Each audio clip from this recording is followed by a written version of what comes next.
All right, so we're back. It Hey, is welcome back. another week talking about resilience. Today we're going to be talking about resilience and epigenetics. And epigenetics is one of my favorite things to talk about. Anthony and I both are on the faculty for a certification program for functional medicine. And we're actually, interestingly, we're the only two on the entire faculty who are not doctors, because the program was designed for more conventional practitioners to move into more natural healing processes.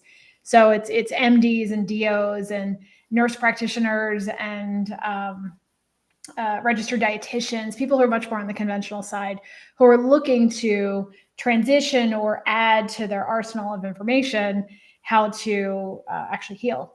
And the reason they came to Anthony and me to also be on the faculty, because it's an accredited organization, it's an accredited program.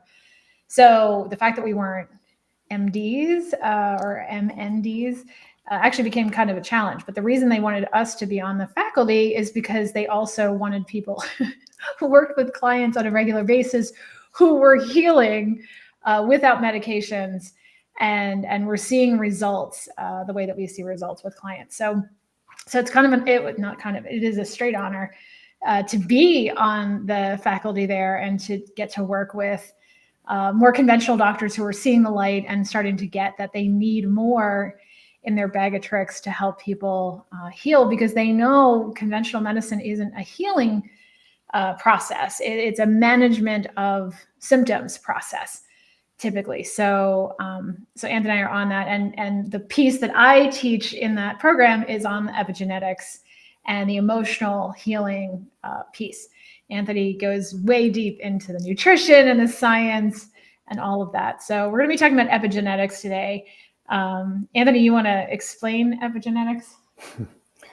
Yes, and we talked about it 2 minutes before this Right before we slide jump today. Yeah, I think both of our, at least for now, our new favorite saying with epigenetics is that the genetics loads the gun, but epigenetics pulls the trigger.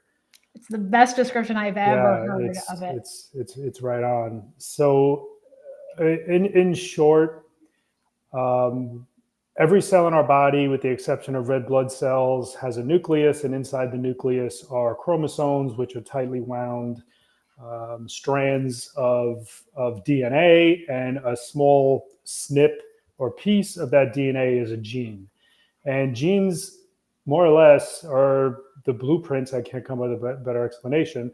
The blueprints to create proteins. That's all they do. And interestingly, you can remove the nucleus, which contains the chromosomes and the DNA and the genes, from the cell, and the cell's behavior doesn't change at all. So science used to believe that the genes controlled the cell. The genes were the brains of the cell, but now we know that's no longer true. But the genes are the blueprints for protein creation, and proteins create function and structure in the body.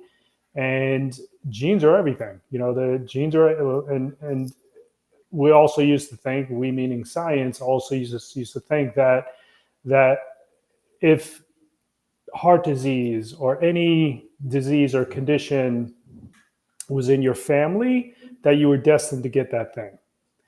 But now we know through the science of epigenetics, which means above the genes, that's no longer true. So remember, the genes load the gun, but it's epigenetics that pull the trigger. So it's the environment that determines gene expression or gene silencing. Yeah, perfect. That was brilliant.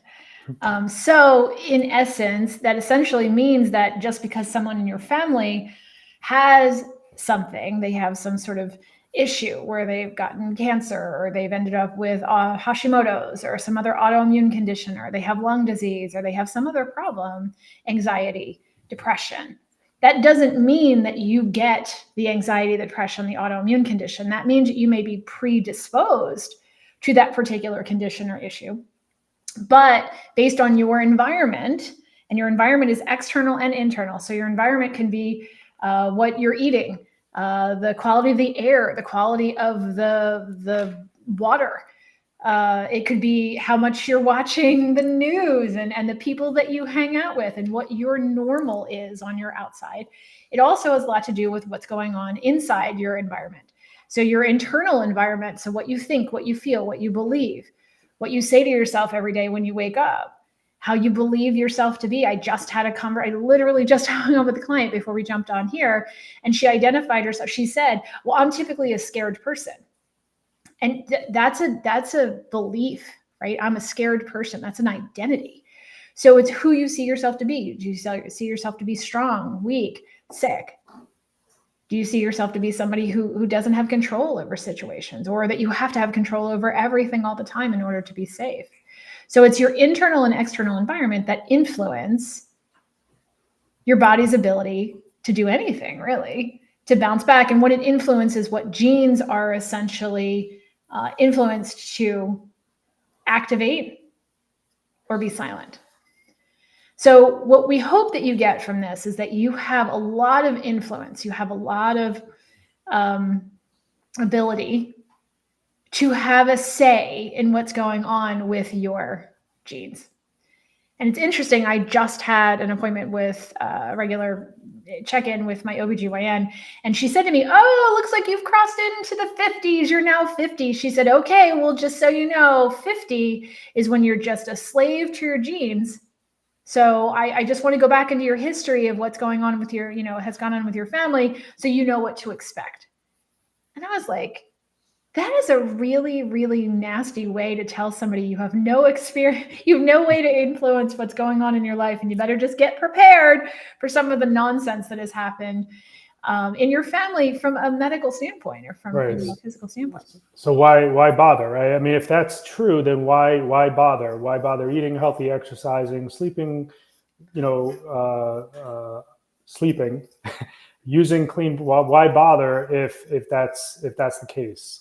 Right. And I was like, that's a really disappointing thing to say. It's also a very disempowering comment to make. If, like Anthony was saying, if you don't believe, you don't understand how the body really works, and you just are a slave to whatever shows up, that's a really kind of yucky way to live. And I think that's more of a conventional medical approach, right? So fortunately, I understand what I understand, and I know that I have more influence than just, well, I'm 50 now, so better wrap it up and just suck it up and get used to all of the things that are going to go wrong now. I'm not saying that I may not have come up against some of the challenges around that, but the choices that are being made are influencing how those genes express. So this is why I continue to make the choices that I do with food, why we work with clients around the idea of nutrition, why I work out with weights, right? So this is the reason that our clients also make choices, because they understand how their bodies work, and that they have a lot of influence over the choices they are making on their internal and external environments. Show them the guns. The guns are loaded, but it's which gun is being, which trigger is being pulled on which gun based on what you're doing. I was saying because you said you were working out with weights, so I said show them the guns. Different guns. Different guns. Show them. I'll do the gun show. So, but this is why, because it has a lot of influence on a lot of pieces of how your body functions and how it works, and your choice in food, and the choices of where your food is sourced, and the choices of how you get up in the morning, what you think every day, what you say to yourself every day, the choices you make about putting yourself as an important piece of your thought process. So we have a lot of clients who start to make a shift over knowing that if they don't put themselves first, they cannot necessarily be at the height or the optimal levels of health. And if they're not at the optimal levels of health, or at least moving towards optimal levels of health, I don't know if any of us are ever at complete 100% optimal states, that we can't be the amazing person we need to be for other people as well in our lives. So, being an amazing spouse, an amazing daughter, a wonderful coworker, a boss, right? A parent. And a lot of people will put all of those other things, they'll put work, their friends, their family, the guy next door in front of themselves as far as what it is that they need. And when we do that, we're actually utilizing resources in a way that isn't necessarily serving us. And if it's not serving us, it's not serving the greater good and the ripple effect to everyone else that we serve. So, Anthony, when we talk about epigenetics, what are some of the things that you typically see? Because you're obviously working with clients more on the science and nutrition side. I'm spending a little bit more time, obviously, on the soul work and the emotional work. What do you see with clients that they're doing that isn't necessarily supporting the idea that they can control or influence their lives? Well, I mean, the emotional, let's see, the emotional side and the physical side, they're always connected. So when we were talking about how genes express or silence, what causes that expression or silence are chemicals. And those chemicals are an emotion.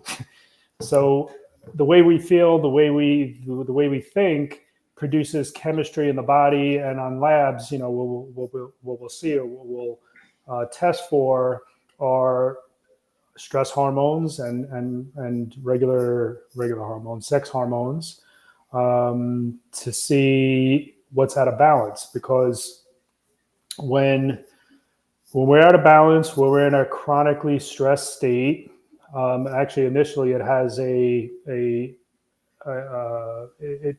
causes our immune system to upregulate, and then when it's chronic, the immune system downregulates, as well as all the healing hormones downregulate as well. And then you'll see an increase more in the stress hormones, like cortisol, for example, is a one that most people are probably familiar with. Yep. So there's so much science behind this, and it's a science that really wasn't talked about too much until about 15 years ago. But there's a lot of doctors, there's a lot of scientists, biologists who are talking a lot more about epigenetics. And what we hope that you're getting from this, if you get nothing else, is that you have influence over what your body is doing. And it's not just oh, well, now I'm 50 or now I'm 40 or now I'm 70, and this has to happen. The reason that a lot of us do that is because conventional medicine especially works more on statistics than it really works on how the body can optimize. So what will happen, and Anthony can talk about this more with labs, is you start to see, well, at 50, typically you start to see this. So it's normal to have this problem once you turn 40 or 50 or 60. And what we really want you to understand is it's not normal, it's common. They are two very distinctly different words. Just because it's normal, just because it's common and a lot of people see that happening at 40 or 50 or 60 or whatever age it is, doesn't mean it's normal, doesn't mean it's good, doesn't mean it's healthy. So I think our conventional medical system, and a lot of our natural medical as well, we default to, well, it happens to everybody, so, oh, well, or it happens to most people, so I'm disempowered. And what we want for you is that you become empowered and you recognize that there's so many things that have influence that you directly can be doing to help what's going on with your body. And a lot of it can happen in a very short period of time. Sometimes just diet changes in a very short period of time can have a big impact on things like how well you're sleeping, and how well you're sleeping has a giant impact on how well your body is resilient and it's recovering. And resilience is really the goal here. And what we've been talking about the last several weeks, and what we'll be talking about the next week or two, is how do you get your body to be more resilient? How can you get your body to be better at bouncing back from challenge? And that challenge can be an emotional challenge, like you've lost your job suddenly. It can be an emotional challenge where you're in conflict right now with your spouse. It could be an emotional challenge where you're seeing a dip in your income right now because of things that are going on in the economy. It can be a challenge. Or it can be a challenge where you suddenly have a pain in an area of your body you didn't have before. That's a challenge. It's not a way to give up, right? And when your body can be more resilient, it can bounce back. It can utilize resources on the healing and the shifting and the transformation that it needs, not just giving up, rolling over, and giving in.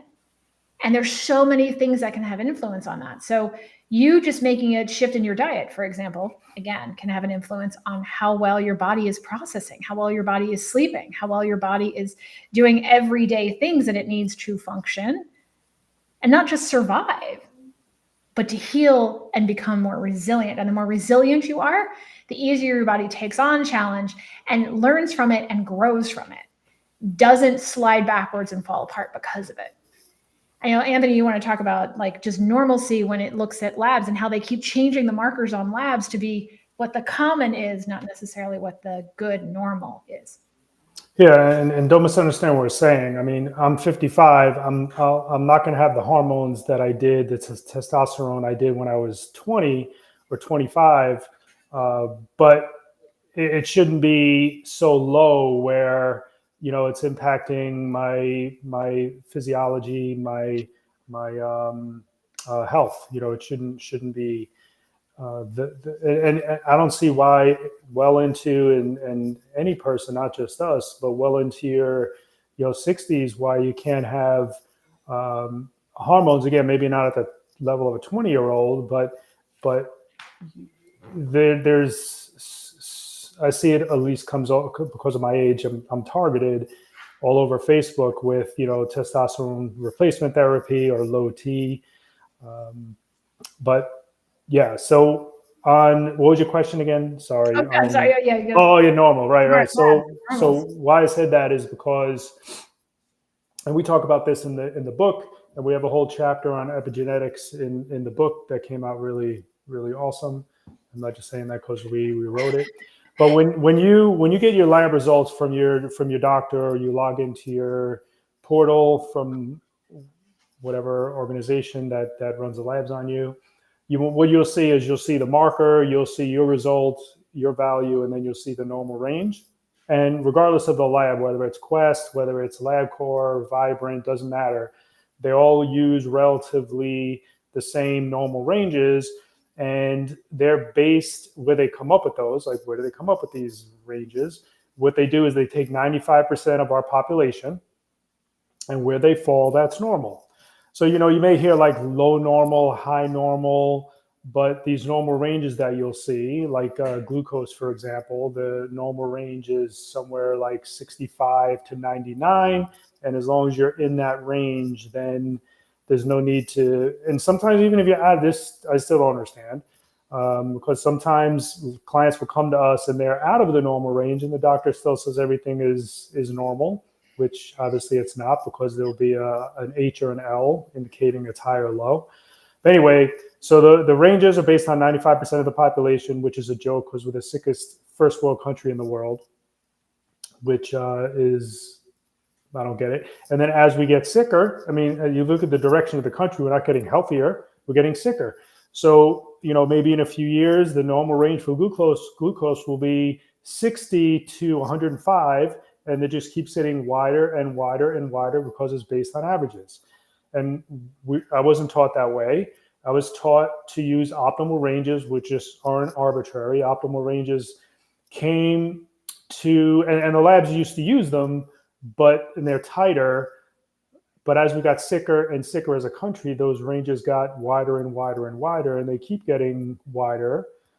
And optimal ranges were based on research. A lot of them actually came up from doing cancer research. They were inadvertently discovered doing cancer research, so they're not just pulled out of the air.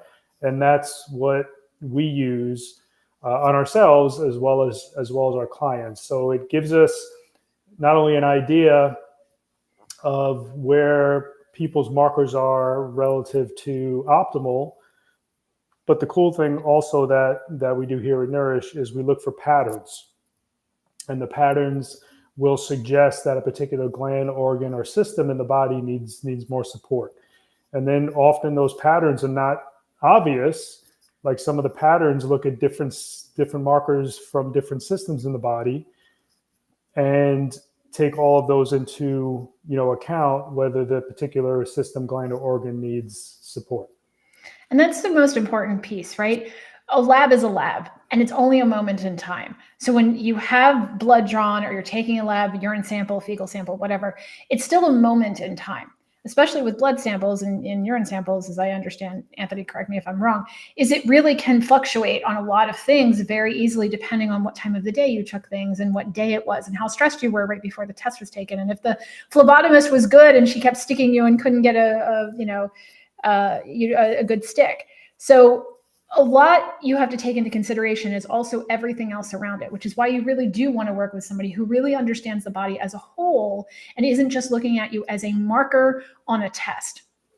Because like with Anthony, there's one particular marker that I know comes back for you out of range, but I know you also take into account the fact that you're a bodybuilder and somebody who does more extreme weightlifting than the average person. It has influence on how his liver is working and a lot of other things in the system. So you have to take into account the person that you're working with and all of the pieces that go into who that person is, what they do for a living, how they work out, what kind of stresses that they're under, how they eat, right? Their age. We take a lot of that into consideration to understand what's really going on with the person. And yes, we are always going through phases. And when you're 14 versus 54, yes, your hormone balance is going to be different. But what we're looking for are what are the patterns? What is the optimal way for you at this point in time with all of the pieces that are considered where you live in the country, what time you wake up, what you do for a living, all the things have something to do with how your body is showing up in its most resilient, optimal self. So with our clients, Anthony and I and the team here work together to create a comprehensive approach to making sure that you understand all of those factors that are playing into how your body is presenting and how you are influencing the genes that you have been given to you that can be handed down to up to 14 generations and having an influence on you, and how you're influencing the expression of those particular genes. So hopefully you realize, again, I'm going to just keep repeating this, is that you are empowered, you have an empowerment, you have an opportunity to influence the genes that you've been given. And here's the other thing that I want to be super clear about, and I'll use my story as an example. I was diagnosed with celiac disease and then later Hashimoto's. And the doctors that I worked with basically said, oh, well, now you have this diagnosis, you've got it forever. So now you have to take medication and you're just in it. And I was like, that doesn't sound right. So that's when I went back to school for nutrition. That's when I went back to school for understanding of the emotional side of the body. That's when Anthony and I opened the restaurants and did a whole lot of stuff to learn very quickly what you can do. And Anthony then became a practitioner as well on how the body can be influenced to express a gene or to silence a gene. And I was able to reverse out of celiac disease and Hashimoto's and all of the symptoms that went with it after being told over and over and over from the doctors that I saw that was me for the rest of my life. I'm on no medications, none. And if you take any tests now to look at for celiac disease or Hashimoto's, that does not come up. And the interesting part is I had a conventional doctor say, well, that just means you're in remission. And I said, well, what's the difference, right? In reversing out, and you can never go back to those activities that cause those things. I'm like, I wouldn't go back to those activities anyway. It's like hitting yourself with a hammer in the head and wondering why you have a headache. You stop hitting yourself in the head with the hammer and the headache goes away. Does that mean that you will always be forever in remission from a headache because you're not hitting yourself with the hammer? Like, no, you stopped hitting yourself with the hammer. You put the hammer down. So again, I think we're in semantics at this point. We're splitting hairs. But what hopefully you're getting from this is that you have so much influence on what's showing up in your body, how your labs are showing up, what's going on for you. But you have to look at yourself as a complete whole piece. And if you're in a space at this point where you want to start looking at yourself as a whole and you want to see all the pieces and you want some feedback on how you could be doing things that would help you a little bit better, and you're interested in working with us to see if it's a good fit to work with us as an individual client, to say, hey, let's start getting this resilience back up. Let's start to take all these pieces into account, and let's see what we can do to help silence these genes or influence them in the way we want. Put yourself on the calendar. You can go to nourish123.com/heal to do that. And we'll have a quick 20-minute conversation just to get a feel for what's going on, really get a sense for where you could be adjusting and what strategy you could really be putting together. And if it looks like working with us is going to be your best strategy, we can have that conversation. If it doesn't look like it's the best strategy, we will be super upfront and clear with you on that too. But let's have a conversation. Go to nourish123.com/heal, HEAL. Anthony, any other things on that I missed? No, I don't think so. All right. Well, resilience is where it's at. You can also grab a copy of our book, you can go to nourish123.com/th for transformational healing, which is the title for the book. And you can grab a copy of that too. There's a lot of resources and other downloads and fun things you can get with that as well. But that's an amazing place to start if you don't already have a copy. All right. So nourish123.com/heal if you want to have a conversation with us. Otherwise, you guys have a great rest of your Monday. And hopefully you understand epigenetics gives you so much empowerment to influence what your daily life experience.